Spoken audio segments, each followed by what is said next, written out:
Okay, hi, this is Minesh Baxi, and I'm really excited to share the time with my good friend Matt McCormick, a super successful real estate broker agent in California.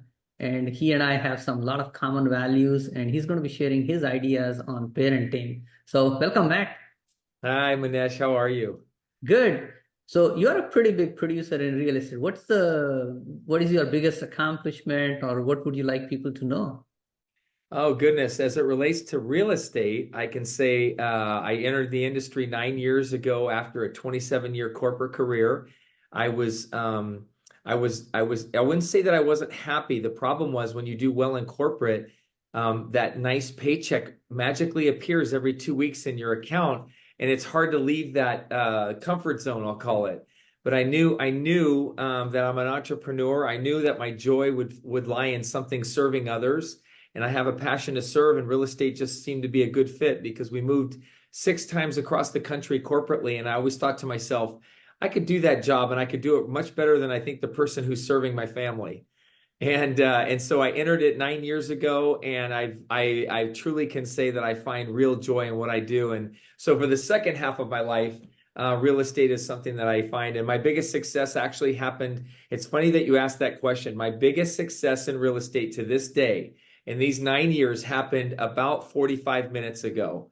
And that was I just went into escrow on my first development project where I'm actually a business partner on it. So my wife and I are thrilled because eventually this is more of what I'd like to be doing, is to do the development side mixed in with what we do in serving our clients. So I can Well, now give that's you an example. So thank you for asking that question. Well, that's fantastic. Yeah. Congratulations. Now you're in the second phase of your real estate career. Yes. The first was more of an agent when you're helping other people get buy or sell a home. Now at least you're going to be part of the team which creates the opportunity to buy homes, right? So Yes. that's fantastic. In the best year, how much volume did you do in a year? Yeah, it's interesting.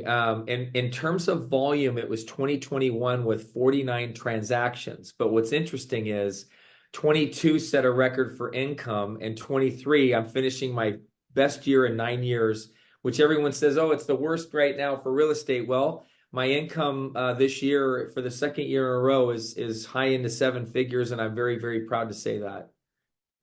Congratulations, Matt. More people Thank can you. draw inspiration from you, the Thank work you. ethic, and we'll have a separate conversation where you can share the story about what it took you from zero in 9 years to reach this level, right?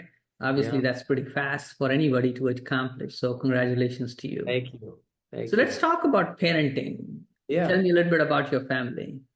Well, I was fortunate enough to meet my wife in college. I was graduating from Santa Clara University, and I was took a job with Nestle because I knew my baseball days were over, and I was moving to Southern California. And in the last month in school was the first time I didn't have to work out for the next season because I knew baseball was over.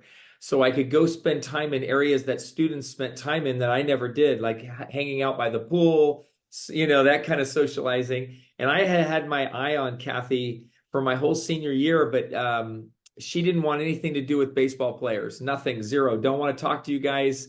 And I thought, wow. Well, I took a 2 unit class to finish out. I was a combined science major, and I just needed 2 units. And I thought, you know what, my last quarter is going to be fun. So I took a theater arts class, a theater class that I knew nothing about. And I thought, okay, I'll do this. Well, what happened was I ended up becoming friends with people. That was my wife's major. She was a theater arts and history major. That was her world. And I guess I won her over because her friends said, hey, he's a good guy. Give him a chance.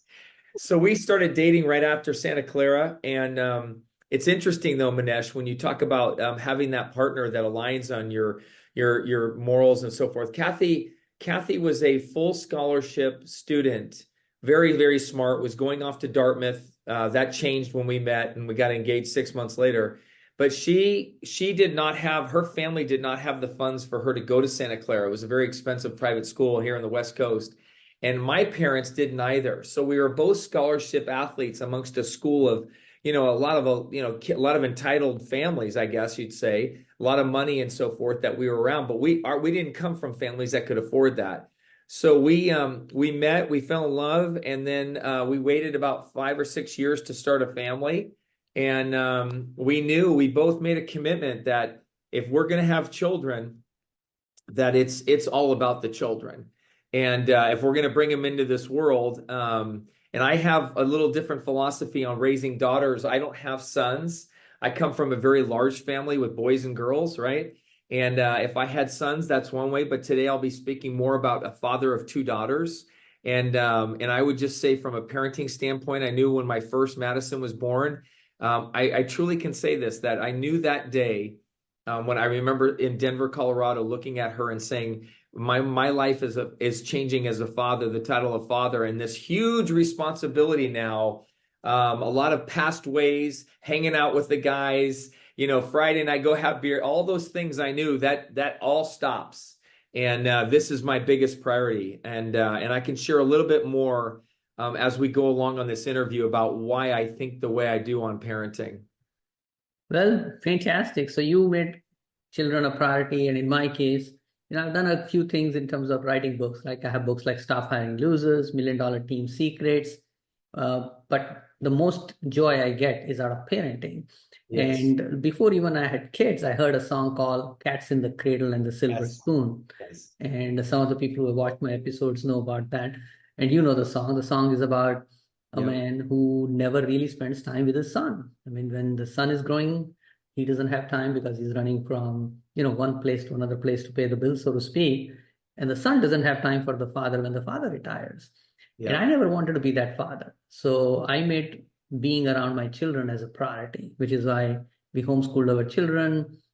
And people don't believe it, but we've been to Disney World 200 times, that kind of stuff, right? Okay. But the reason was to invest in my children, right? The Yes. same thing that you are talking about as a priority. So Yes. let's talk about some values, right? Okay. This is a world we live in where there are a lot of conflicting different values, a lot of changes since the time when you and I grew up, right? So Yeah. how do you influence your children on the values that are important to you? Yeah, I think that Kathy and I both agreed that when the values and whatnot, was the first thing is how we live. They're watching, right? They're little girls, and they would watch every move. They'd see how we'd handle things like stress, anger. How do we communicate to each other when things aren't so good? How do we communicate when we know there's a benefit to something but might not be the right thing to do? And I think we did a pretty good job. I have an amazing wife that our values came out very early on in terms of always explaining to the children. It wasn't a yes or a no. It was a yes or a no, and why. And I think the why was so important in terms of explaining to them when they were just little ones about why we do certain things, or why listening to your parents is a good thing, and the reward from that, and all those things. But the one thing about our girls we could never get away from was something like, don't do that. Why? Well, because I said so. That was no, not because I said so. This is why, because right now, honey, we're getting ready in 20 minutes. Remember, we have a dinner with this family. And if we do this, we're going to be late. And if we're late, that's disrespectful to that family. Always explaining to them. And so we used to talk about how we knew other families that would just take the easy way out. It was just like that whole quick answer, just do what I tell you to do. And it's amazing how when the years went on, the difficulties those families had when they didn't fight the battles. We always said we've got to fight the battle. No parent wants to fight the battles with their kids. But I remember my oldest, when she was developing, her body was changing. And like any young girl, she wants to wear a nice little sexy top. She doesn't look at it this way, but she wants to show the world her new body. And my wife would quickly look at her and say, absolutely not. Back to your room before we go to school. And she'd explain why. And those are the battles that you just, as a parent, you have to invest back in these kids, and they deserve that. And that was time. And you don't have the time as a parent sometimes to be able to explain that, but that's what we signed up for. That's what we signed up for when we decided to have children. Yeah, so you may not have time today, but you definitely have no time tomorrow. Right. They'll be Right. gone. They Yes. will be gone. And I Yes. totally understand that philosophy as well. I recently became Christian, and to me, that was because I was born in a Hindu family. Again, the ideas were similar in some cases, right? Yeah. But I've adopted more of bringing my children into the fold of being around the church, studying the Bible, etc. And to me, that has been a blessing to help my children have Mm. that foundation, right? So Yes. I know whatever you want to share there is perfectly fine with me, whatever you feel Yes. comfortable with. Yeah. So in terms of our faith, and congratulations to you. I was a Christian at 12 years old. I rededicated myself to as an adult because I just felt like 12 was pretty young. And I did it at 27 years old in Colorado at a Promise Keepers event, which was going around the country at the time. So I did that there. I also was baptized with my wife together. And I don't exactly know, it was about 19, let's see here. It was about 1999-ish, 2000. So Kathy and I were baptized together. I watched my youngest daughter accept Christ and be baptized around 2010, 12, right in there. And then my oldest, the only one that's sitting heavy on my shoulders right now, she knows the importance. She said, "Dad, I know it's a huge responsibility. Just when it's the right time for me, I'll let you know." And I'm like, "Oh." So Maddie, you're now 29 years old, and all I do is pray for her to come to Christ. But I try not to. It's got to be something that she does. She has to take that leap. But faith is a huge deal. My license plate says the C network, the letter C. And when clients ask me, I tell them I'm a missionary in the field. I just happen to sell real estate, and C stands for Christ. So it gives me a great opportunity to say that C is for Christ in my life. Perfect. Perfect. I'm so happy to hear that. And again, people have different beliefs and values. This is not to impose our values on them. It just is to give them a perspective of where our values come from, right? Yeah. Oh, yeah. So let's talk about career. What are you doing? Because you obviously are successful. Your children are grown up. What do you do, or what did you do to influence their decisions in the career field? Yeah, well, the one thing that the girls have always noticed is how my wife is the same way. Kathy stopped working after 10 years when we had Madison and we moved to Arkansas at one time. She stopped working, and at that point, she's never gone back. But the kids have seen how we work, and we work hard. So whether it's at home or how we address things, I think the first thing we did was to be a good example for them. We didn't talk about it. They just saw it. We had the family time, but if I had to let them know, I've got some pressing things after dinner tonight, I need to exit to the room and work, and they would see it, and they would. But I never put work. I never did one of these where if I'm on with somebody and I'm pushing people away, I would put myself in a position to have myself not be interrupted, so that when I'm with them, I am 100% with them. And I'm not perfect, trust me. I'm addressing a text message or a call, because in our business we have to keep things going. But the one thing that the kids did see in us, and that is we're big on education. So at 30 years old, I went back and got my master's and did that right when Maddie was born, which I almost thought, oh, I hope I can keep this marriage, because Kathy wasn't too happy with me. But I also knew if I could get it done now, before the kids are older, then it's not going to be a major distraction. So when Madison was, in fact, the graduating class that I graduated with at CU Boulder, they used to call Madison GMAT because she was born the weekend of the GMAT testing. And so I think just getting that work ethic and what I do and how I go about it. I also have now with my oldest, who's 29, I have actually spent a lot of time sitting with her and writing what we call an OGSM. And that was in my Procter and Gamble days, or Clorox.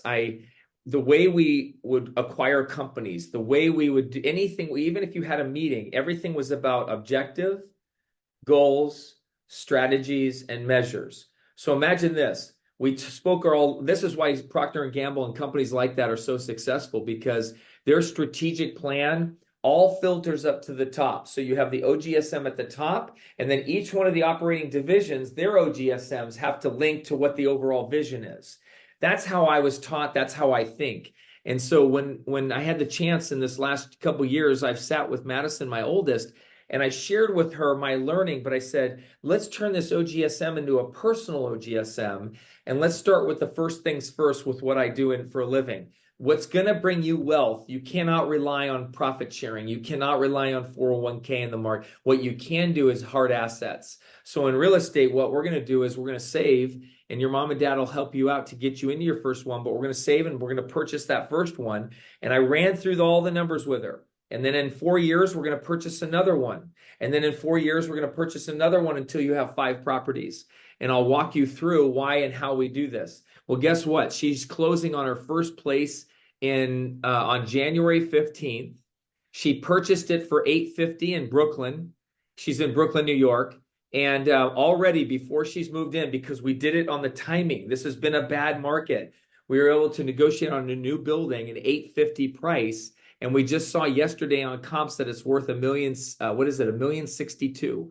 So she's made over $250,000 already, and she hasn't moved in. So she's on board, and that's what we care about. Is like, you know what? Even if it goes the other direction, we're in it for the long haul. And if I can do that for both my daughters, and then help them with their first, and then let them go from there, I think that they're going to be at a big advantage more so than what I had. My parents did not graduate from college; they graduated from high school and went into a sports profession that I never, and it's not a negative, it's just that I had to learn from other families like yourself, that when I went to these schools, I would learn from their parents about what to do and not to do.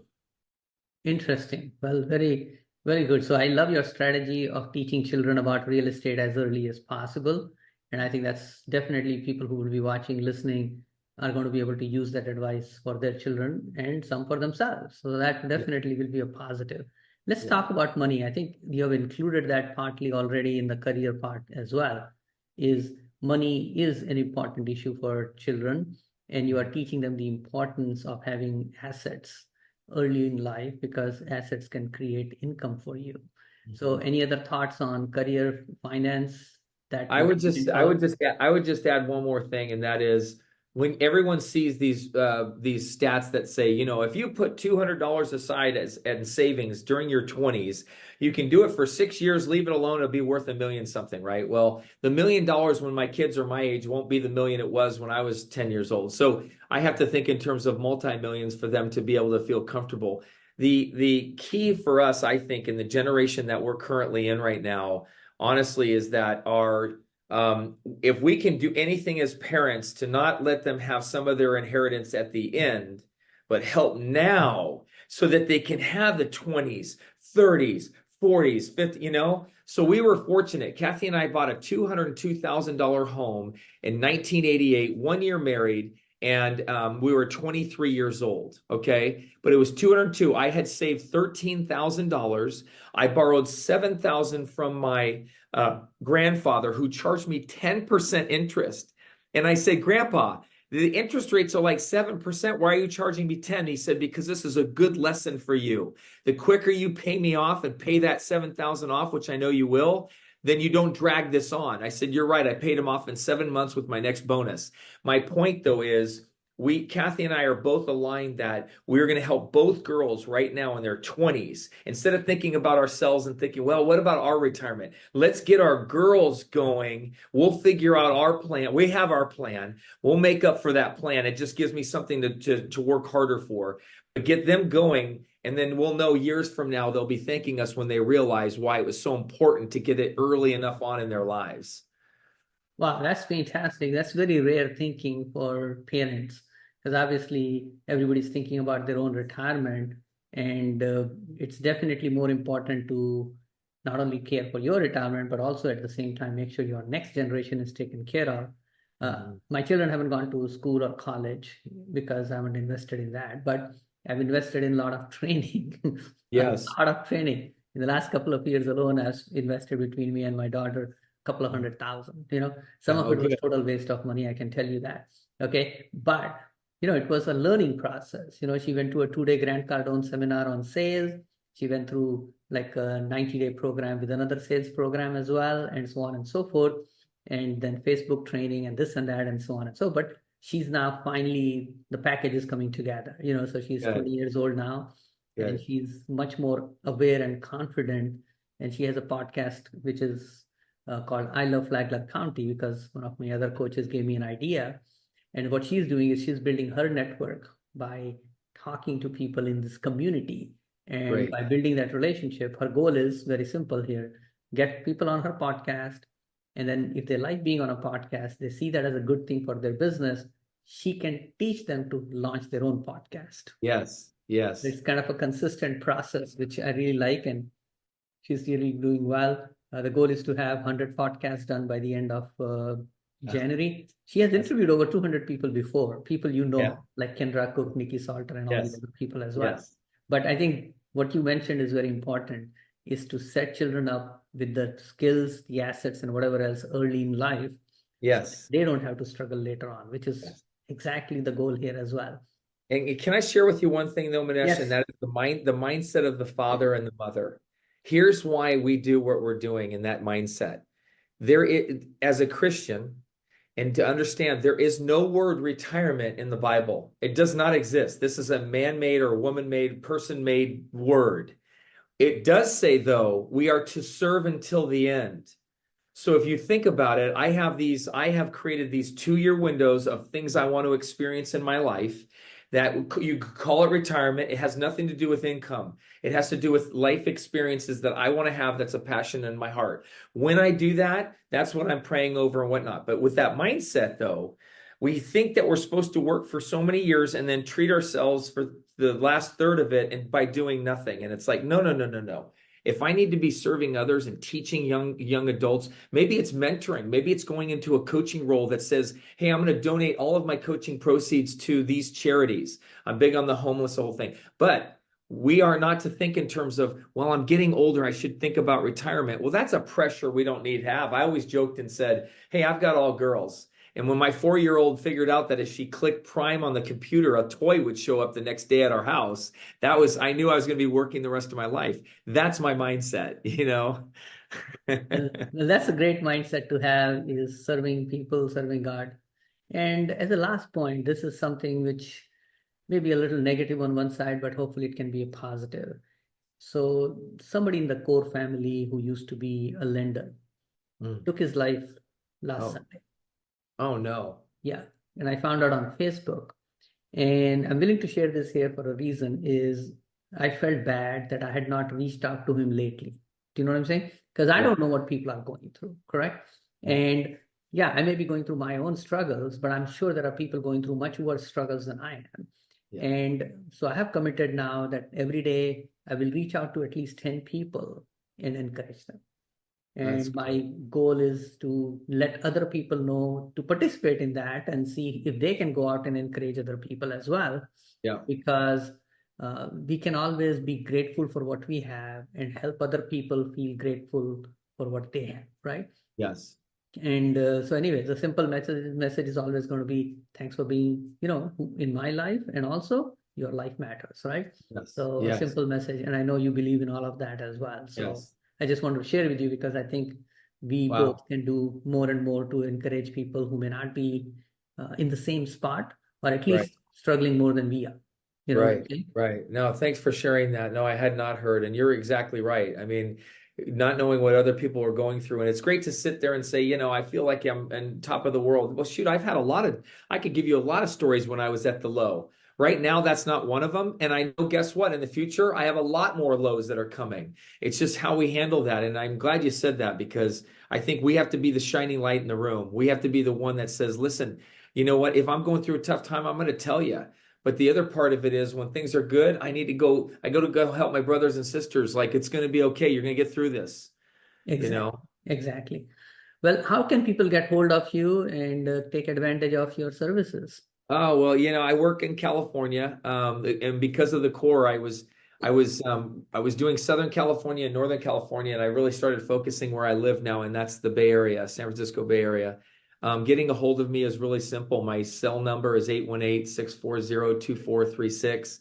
And I'm developing a pretty special one-stop shop. I'm doing the buying and selling of properties. I just had my first development come up. I have a small property management company.